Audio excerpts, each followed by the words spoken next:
Well, my next guest is Euridice Gonzalez, and I apologize if I've mispronounced that. My Spanish is terrible. No, it's okay. She is the country manager for McEwen Mining in northern Mexico, and she's also the first woman mining CEO in Mexico running a mine. So I'm so delighted that you'd spend a few minutes with us. Thank you very much for this invitation. I'm very honored to be talking with you this morning. Okay. Tell me a little bit about your background. How did you get into this position? Oh, well, that's a funny story, I can Okay. say. Actually, I'm a school teacher that I live in Guamuchil, Sinaloa. And after several years of teaching, this mining company arrived to the city, Mhm. and they were requiring personnel that will speak English, basically. So I entered as the process manager assistant, actually. Okay. And went through all the process and learned what I had to learn. And basically, over the years, I started moving over some other different departments of the mining activity, and learned a little bit about it. And after being working a few years, we had to stop, and then. Well, as I said, it's a long story. And well, at the end, I was put in charge of the company temporarily, I was Yes. told, but it's been next year, 8 years now. 8 years. Okay. Okay. Well, I think a lot of our viewers are not familiar with McEwen Mining. So, what kind of company? Where's it based? And what do they specialize in? Okay, very good. Well, actually, McEwen Mining is an American company that is based in Toronto. Ah. Yes, we have our what now we have a good balance, even though the metal prices over the past 3 quarters, actually, we have 36 million in treasury. We have a small debt of 5 million that is secure against 10 million that are receivable from the Mexican government on the VAT recovery.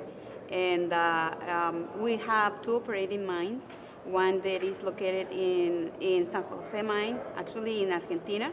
That's a high-grade silver and gold underground mine. Mhm. And we have in Mexico, El Gallo 1 mine, that's an open pit gold mine, and two developing projects, one in Gold Bar, Nevada, Oh. and yeah, Okay. and we have been working on permitting it, and we're thinking we're going to have all that permits covered by the BLM by 2017. Okay. A feasibility study just came out in October, and we have Okay. another developing project of silver in Sinaloa that is fully permitted, that is ready to build, but we have deferred construction because of the metal price of silver, so we're waiting it for climbing up to $17 at least. Wow. So it's a very dynamic company, it sounds like, and expanding. It is expanding, yeah. And in Argentina, we also have a copper deposit of 20 billion pounds of copper at 0.5 percent grade. And the good news for us recently was that there was this governing party that is pro-mining. So basically, we're hoping that would increase the value of our properties there. Okay. So, what kind of challenges have you seen, especially coming in from outside the mining industry? What's been most interesting or challenging for you? What I found most challenging, well, besides the area where we are located in Sinaloa, Sinaloa has been known to be a farming state and not a mining state. Okay. And well, that was a challenge because our universities did not deliver professionals to work there, and our regulators were not trained or capable to evaluate our mining Okay.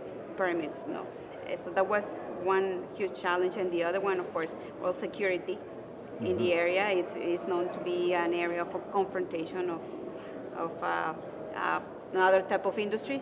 And well, we developed strategies to work in prevention for Mhm. our workers and for our visitors. But the huge thing I could say is the bad reputation of mining that is everywhere. Mm. No. So for that, we've developed permanent programs with communities to work on activities that will educate our society for the knowledge of mining. Okay. What are the benefits of the mining bringing to their daily life? And it's amazing that people is not aware of the interaction they have with mining every day. Yes.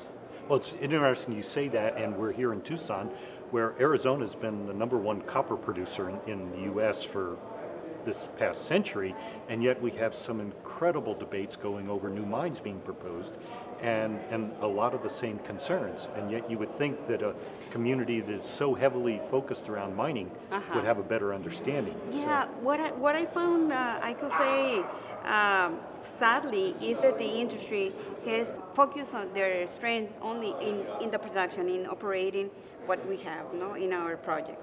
But as an industry, we have not developed any interaction among us, among competitors, to try to strengthen the activity, the industry. So we have not done much on socializing the industry, on showing that we're not the bad guys that people think we are, no? And that we are actually bringing a lot of benefits into their development also, no, economically and at any level. So what we did as a company, we got together locally in Sinaloa with our competitors and formed an association, a mining association that is working to preparing a better phase for mining, no? And we're developing activities. The name of the association is called Consejo Minero Empresarial de Mexico. That's the mining business council of Mexico. And we are developing activities among us that are working towards the environment and toward CSR, being more proactive in the area, no? And we're actually getting people to know what we're doing, also operating the mine, but also letting them know that we are there to bring a positive benefit for their lives. Wow. I think you're facing a lot of the challenges we face here in Arizona and across the U.S. and everywhere. But, yes. But it's interesting that that mining is still that new in Sinaloa. Yes. Yes, actually, as Minera Pangea, our Mexican subsidiary of McEwen Mining, we were pioneers. We started working in Sinaloa back in 2002 when the gold ounce was around $340.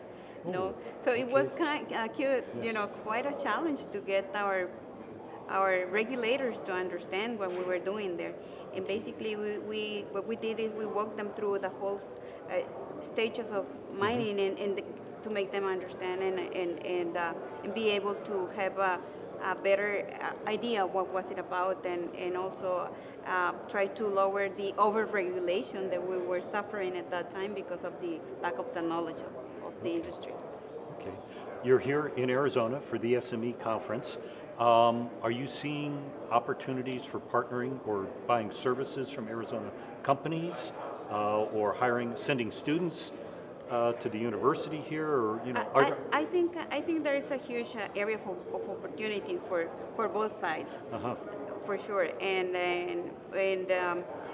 through the association that we formed through SME, through the different institutions that are in Arizona, I think that we can work together toward developing and pushing the industry to a better position, I think, and with the interaction among us. There is information that very useful that we can use and that you in Arizona can also use from us that can take advantage of it and use it to develop something more interesting for the industry.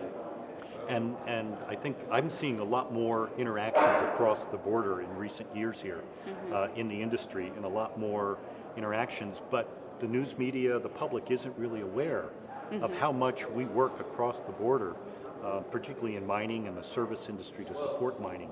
So it's exciting to see this industry growing like it is. Yes, for sure. In Mexico, we have many vendors, suppliers that provide their services for our mines, and there's a huge opportunity there to make them business grow. Well, thank you so much for joining us.